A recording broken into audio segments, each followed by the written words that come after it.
Bonjour, nous sommes en 2016 dans la série des vidéos pour le livre de Marc Dutheil concernant les prophéties.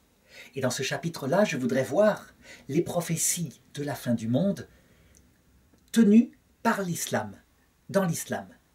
Alors on pourrait dire, mais pourquoi un livre d'inspiration chrétienne qui ne peut pas croire que Mohammed est prophète de Dieu, puisque Mohammed s'est formellement opposé à la foi fondamentale des chrétiens, comme la divinité du Christ, sa mort sur la croix, toute la vie surnaturelle est rejetée. Eh bien, comment est-il possible de regarder des prophéties qui seraient présentes et qui seraient réelles dans l'islam? Eh bien, pour une raison très simple qui est apportée par le Concile Vatican II. À savoir que, certes, Mohammed ne peut en aucun cas être prophète pour un chrétien, mais ça n'empêche que Dieu, partout où ses enfants existent sur terre, y compris dans les paganismes les plus lointains, Dieu est capable de semer, ici ou là, des préparations à la vérité, des semences qui préparent un peuple à la venue du Christ. On en a dans l'Évangile des preuves. Par exemple, qui vient lors de la naissance du Messie? Qui est présent? Ce sont des mages orientaux, ça veut dire des gens qui pratiquent l'astrologie. Ça ne veut pas dire que l'astrologie vient de Dieu. L'astrologie est une superstition, on sait bien, qui prétend annoncer l'avenir à travers le regard sur les astres. Eh bien, Dieu se sert de leur croyance. Seulement, comme ça ne marche pas, il fait donc apparaître une étoile. Et cette étoile, puisqu'elle ne suffit pas à les conduire au Messie, alors elle se déplace au-dessus de leur campement. Et quand il s'arrête le soir, elle s'arrête. Et elle repart le lendemain matin. Il la voit de jour jusqu'à ce qu'elle s'arrête au-dessus de l'endroit où est l'enfant. Donc, on le voit bien.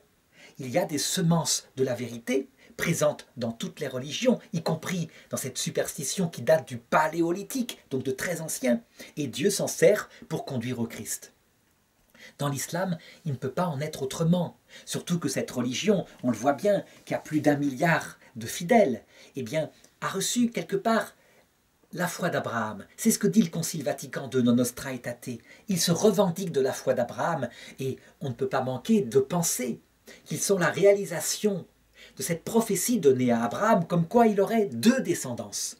L'une par Ismaël, fils de la servante, et qui serait servante, qui serait une religion guerrière, qui s'imposerait à la face de ses frères. Ce sont les prophéties qui sont données à la mère d'Ismaël qui s'appelle Agar, lorsqu'elle vit dans le désert.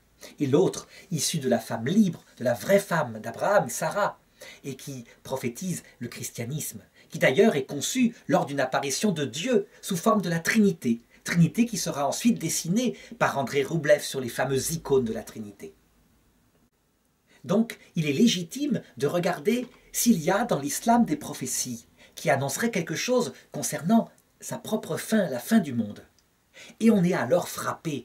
Mais malheureusement, on est obligé de regarder dans les hadiths et non pas dans le Coran. Ça veut dire dans des paroles recueillies par des compagnons du prophète Mohammed et mises par écrit. Et là, il y a des dizaines de milliers de hadiths et certains datent de bien après, des siècles après. Seulement ceux-là datent pratiquement, sont contemporains de Mohammed et sont plutôt reconnus positivement par les musulmans. Ils viennent de Bukhari, par exemple, et de Muslim. Alors, autre problème, ces prophéties sont données sans ordre, mais tout de même, avec un regard chrétien, en les considérant, on s'aperçoit qu'il y a quelque chose à travers elles qui ressort, quelque chose d'unifié.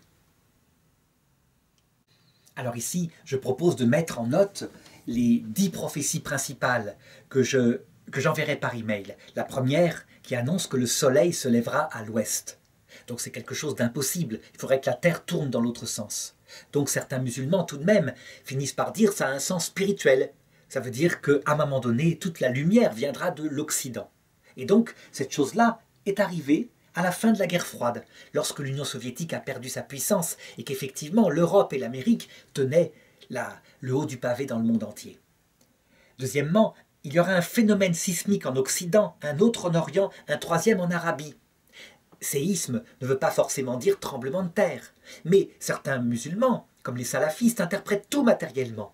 De fait, spirituellement, ça veut dire des changements de société, des bouleversements qui affectent la vie des hommes. Troisième prophétie, l'apparition de la fumée qui restera 40 jours sur la terre. Au sens matériel, évidemment, les salafistes y voient une vraie fumée.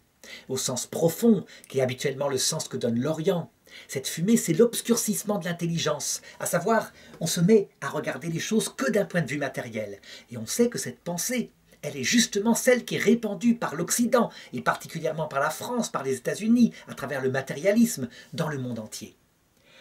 Quatrième prophétie, la venue du Mahdi, le dernier grand imam, docteur et chef politique de l'islam. Ça veut dire une sorte de demi-prophète qui réveillera l'islam endormi avant la fin du monde. Certains y ont vu l'ayatollah Khomeini, parce qu'effectivement, en 79, on peut dire que le réveil de l'islam politique est venu d'Iran. Et quand cet imam, cet ayatollah, puisque ce sont des chiites, est arrivé en Iran, après, l'Iran s'est réveillé, s'est donné entièrement à la religion, et ça a ensuite influencé le sunnisme, qui a connu peu à peu, sur 30 ans, le même réveil.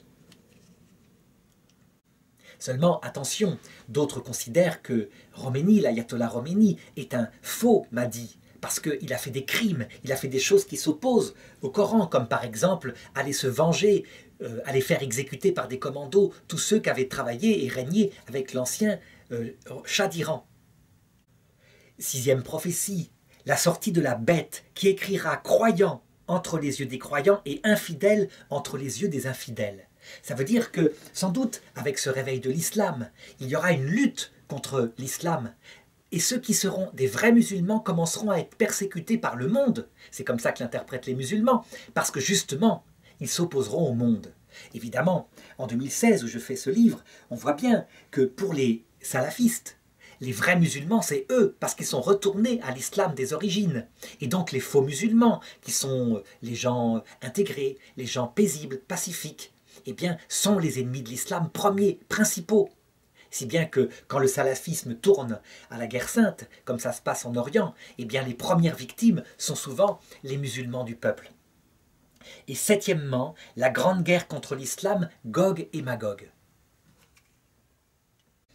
Alors je voudrais m'arrêter un peu ici pour dire que les 6 prophéties que j'ai données par avant, évidemment, sont regardées par tous les musulmans avec inquiétude, parce que les événements depuis 1979 semblent être la réalisation des signes de la fin du monde. Donc ils se disent, nous sommes à la période de la fin du monde. Tout se réalise lettre après lettre, mais évidemment pas d'un point de vue complètement matériel. Et ils sentent venir cette grande guerre, cette guerre de Gog et Magog. Gog et Magog fait référence à une prophétie dans la Bible, dans Ézéchiel, qui se résume comme cela. Le monde entier, dit cette prophétie, se liguera contre le peuple saint, donc en l'occurrence le peuple musulman, puisqu'il se considère comme le vrai Israël, et il lui fera la guerre. Les armées se réuniront dans le monde entier. Évidemment, cette guerre sera d'avance perdue, tant la faiblesse des forces du peuple saint sera petite en comparaison de la puissance du monde entier. Et c'est justement là que bascule la prophétie. Elle dit ceci: alors que tout semblera perdu pour le peuple saint, Dieu miraculeusement interviendra et il donnera la victoire au peuple saint par rapport au monde entier, si bien qu'on mettra des mois et des mois à enterrer les cadavres des ennemis. Et l'islam, à ce moment-là, triomphera dans le monde entier. Évidemment, on a là le propre d'une prophétie capable de rendre exaltés d'un point de vue politique et religieux des gens fragiles. C'est pourquoi, à partir de cette prophétie, quand Ahmadinejad, ancien président en Iran, écrivait au président des États-Unis, George Bush, en lui disant « Convertissez-vous à l'islam. Faites-le simplement, je vous avertis. Sinon, on ramassera vos cadavres. » Et il écrivait simplement, dans sa foi totale, dans ce genre de prophétie. Si bien qu'il préparait la guerre nucléaire en affirmant très simplement que une fois qu'on aurait la bombe atomique, on pourrait nucléariser Israël. Et puis voilà, on aurait sans doute une réponse, mais peu importe, la victoire serait donnée à la fin. Ça veut dire qu'on a là le scénario de tous les fanatismes les plus dangereux de sectes apocalyptiques. Si on perd la guerre, on va au ciel, et c'est tout bénéfice. Si on gagne la guerre, on domine le monde, et c'est donc tout bénéfice dans les deux cas. On peut dire que cette prophétie-là est l'axe de ce qui se passe actuellement. On peut dire qu'elle est presque autoréalisatrice. Seulement, il faut être lucide. Seuls quelques musulmans, pour le moment, heureusement, interprètent les choses comme je viens de le dire. Le peuple des musulmans est divisé. Et globalement, je peux distinguer trois grands groupes. Le premier, qui peut-être pour le moment, en 2016, représente 5% des musulmans du monde, veulent la guerre. Ils la veulent, tout simplement, parce qu'elle sera gagnée. Il y aura beaucoup de malheurs, il y aura, je dirais, des effets collatéraux. Mais peu importe, ils la veulent, il la faut, parce que c'est annoncé dans les prophéties. Ce sont les djihadistes, les fameux islamistes dont on parle sans cesse, et qui, dans la joie et l'espérance du salut, sachant que peut-être ils mourront, mais peu importe, sont capables d'aller tirer à la mitraillette dans des théâtres en Occident. On est frappé quelquefois par le sourire et la joie qu'ils ont à donner la mort, puisque ils accomplissent les prophéties, ils font partie de ceux qui sont depuis longtemps choisis par Dieu pour l'accomplir. Deuxième partie des musulmans, je dirais peut-être 80%, la grande partie des musulmans, eh bien, ils sont là, ils voient bien que ce sont des fous, et que ce sont des gens qui peuvent mettre le feu au monde entier, et aussi à l'islam. Et pourtant, quelque part, ils ressentent une sorte de, je dirais, de complicité non dite, parce que l'Occident tout de même l'a cherché. L'Occident, avec ses provocations, ses valeurs complètement décadentes, sa mise en avant de choses qui les scandalisent profondément. On peut dire qu'avec le mariage homosexuel, par exemple, les musulmans de cet apport-là se sentent de plus en plus étrangers au monde occidental, comme si deux extrémismes se battaient l'un contre l'autre. Alors attention, je n'ai pas dit que cette masse des musulmans allait suivre aveuglément, je dirais, les djihadistes. Non, et parfois, profondément, ils en souffrent, parce qu'eux-mêmes ne se lancent pas dans la guerre sainte, et ils sont parfois tués par eux. Donc ils les dénoncent. Et on peut dire que le risque, c'est de savoir où basculeront ces musulmans. Pour le moment, en 2016, les atrocités ont été tellement grandes de la part des djihadistes, c'est-à-dire qu'ils sont idiots. Ils croient attirer à eux le peuple musulman par la menace, la guerre et les meurtres. Donc, qu'ils se sont en fait attirés l'inverse. Mais ils apprendront. Ça veut dire que après la fin de l'État islamique en Irak certainement, qui est pour bientôt, il y aura une nouvelle levée de jeunes qui cette fois analyseront l'échec de leurs prédécesseurs, qui peut-être se montreront beaucoup plus humains, beaucoup plus séduisants, arrêteront, je dirais, de créer autour d'eux un enfer, une secte. Alors, ils risquent d'attirer de plus en plus de gens, à cause justement des théories du complot qui règnent dans l'islam. L'Occident nous domine, nous impose ses valeurs. Les Juifs tirent les ficelles du monde. L'Antéchrist est juif. Ils s'appuieront sur des hadiths et des textes de l'Écriture. Ça veut dire que la chose est loin d'être terminée, évidemment. Troisième groupe de musulmans, totalement minoritaire, je dirais presque invisible. Ceux qui disent « Attention, regardez bien tous les textes, toutes les prophéties. D'où viendra cette guerre? Mohammed le dit, elle viendra d'Arabes pervers, qui répandront le malheur sur la terre. Regardez ceux qui ont lancé ces guerres. Comme Ben Laden, ce sont des assassins, des gens qui n'ont eu aucune pitié pour la vie humaine, qui ont tué le civil, l'innocent, avec le militaire. Visiblement, ils sont en dehors du Coran. Et ces gens-là de dire « Attention, cette guerre, peut-être qu'on ne pourra pas l'éviter, puisque elle est autoréalisatrice. Mais ce qui sortira, regardez bien les textes, ils disent ceci. Et ça, c'est une prophétie que les djihadistes sont loin de regarder. C'est la 8e prophétie. Un feu naîtra à Aden, au Yémen, il chassera les habitants, la Mecque et Médine seront détruites. La Mecque et Médine. La Mecque, ça veut dire l'un des 5 piliers de l'islam. Une destruction par un feu. Ils disent, regardez, ça c'est un échec, c'est une fin. Alors les islamistes leur répondent, oui, certainement, les lieux saints seront détruits, c'est évident. Mais quand tout semblera perdu, c'est là où Dieu donnera la victoire. Alors, ces quelques personnes qui raisonnent leur répondent, mais regardez cette autre prophétie, la 9e prophétie, l'apostasie généralisée dans l'islam. En cette époque-là, la masse des musulmans se tournera vers l'Antéchrist et le suivra parce qu'il donnera à manger. Ça veut dire que matériellement, il proposera un monde de richesse. Et donc ils se tourneront vers lui et apostasieront l'islam, si bien que, vers la fin du monde, ajoute Mohammed, celui qui appliquera 10% des commandements de l'islam sera plus héroïque que celui qui, au début de l'islam, faisait toute la loi. Ça veut dire, évidemment, s'il y a cette grande apostasie, un échec total dans les générations futures. Quand les islamistes entendent des gens rappeler ce hadith, ils les tuent tout simplement. Ou alors ils nient en disant « mais c'est n'importe quoi, jamais ça n'arrivera, la victoire est promise à la fin à l'islam ». Et ceux qui sont spirituels répondent « oui, mais peut-être pas la victoire que vous entendez. Peut-être la victoire, à savoir le retour au siècle d'or, celui avant les sourates de la guerre, lorsque l'islam était pauvre, humble, et qu'il brillait devant Dieu, que la soif du pouvoir n'avait pas perverti ses cadres, qui d'ailleurs, au début de l'islam, n'arrêtèrent pas de s'entretuer mutuellement, au point que presque aucun ne survécut.